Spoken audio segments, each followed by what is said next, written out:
And as always, I invite you to just close your eyes if that's comfortable for you. And let's just take a moment to just naturally, readily, easily, comfortably take note of the breaths we are receiving. Just take this opportunity as a means to get present, noticing the inhaling and the exhaling, the inhaling and the exhaling. Just letting go of everything that isn't necessary for right here, right now.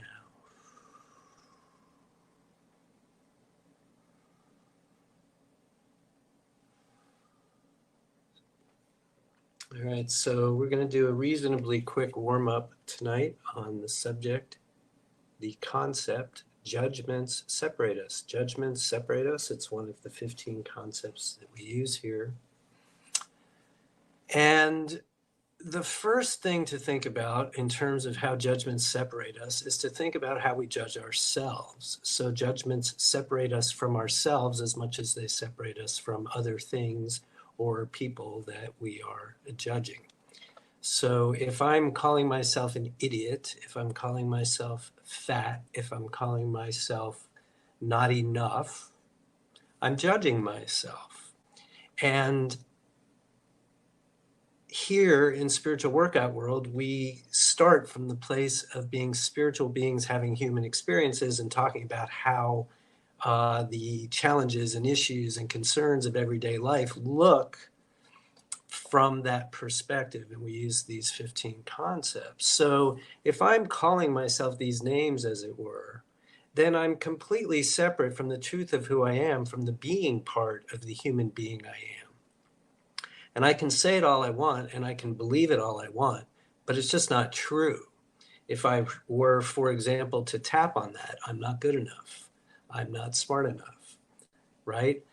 Eventually, if not immediately or soon, I don't know how long it will take, but that belief would dissipate because it's not true.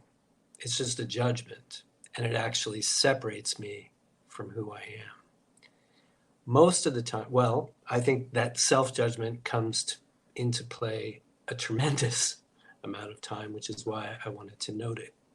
When we're out in the world and we're complimenting people, you're beautiful. I love that, what you're wearing. I love what you were saying the other day. That was really nice. That was lovely. That was beautiful. That was smart. That was, right? So lovely, nice, beautiful, smart.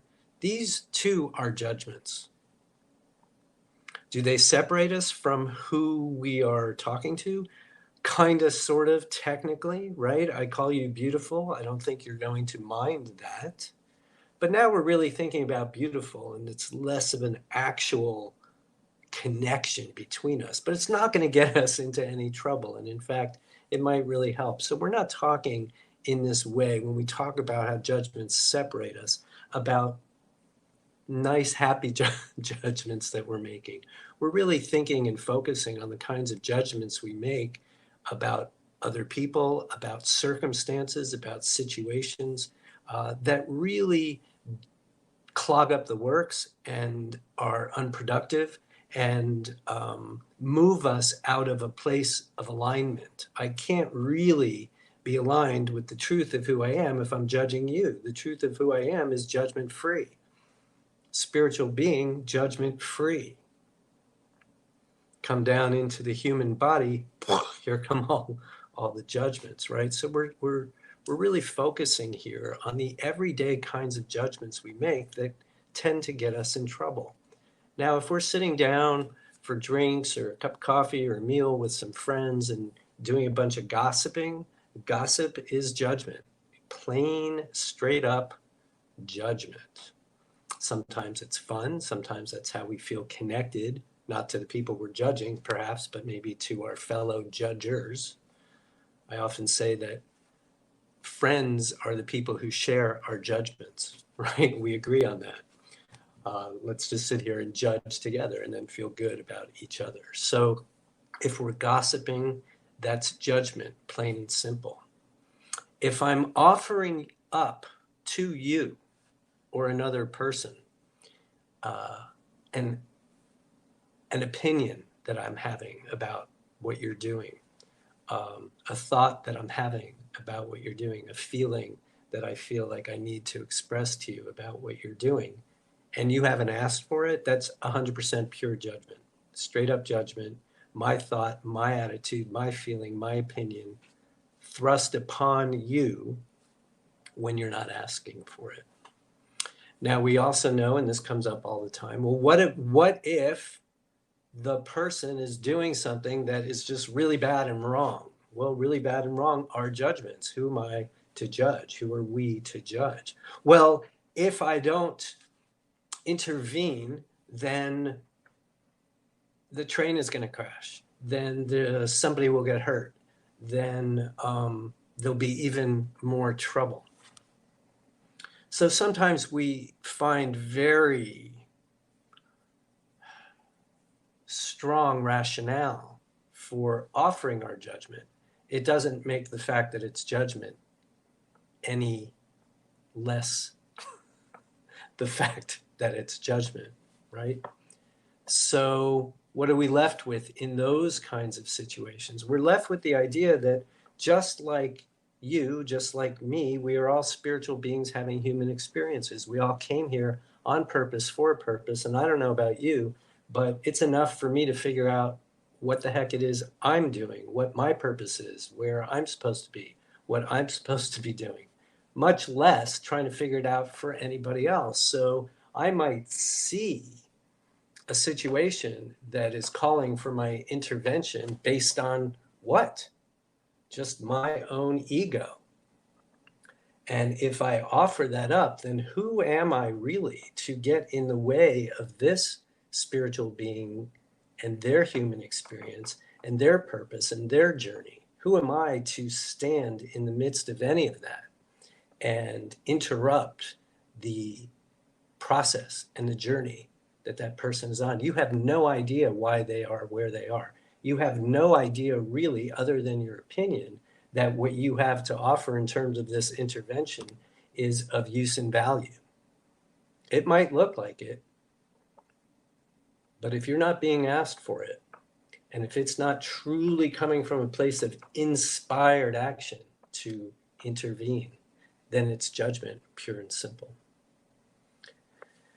Another area where we run into judgment in everyday life that really separates us, and then we will get to your issues for tonight that I'm excited about, is circumstances and situations that we don't like or that we are not happy about. Sometimes it's something kind of reasonably generic. This hurricane, boy, this hurricane is really a pain in the ass. This hurricane is ill-timed. This hurricane is an annoyance, right? So on the one hand, we can all argue and say, well, that's just sort of natural everyday living. But if we're really practicing non-judgment, we learn to accept everything as it is without judgment. That has to do with being present, pure acceptance, and the non-judgment piece, which is don't judge it. Why does it have to be wrong or bad? It just is.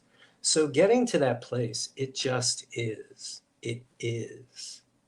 When we are looking at situations and circumstances, is about acceptance. It's about non-judgment. It's about aligning with it. It's about non-resistance, right? So I don't have to love the hurricane, but resisting that it's coming when it's coming, resisting that it's inconveniencing me, and railing against that is really just pure, utter non-acceptance. And if we are, again, in a place of acceptance, then we are automatically in a place of non-judgment.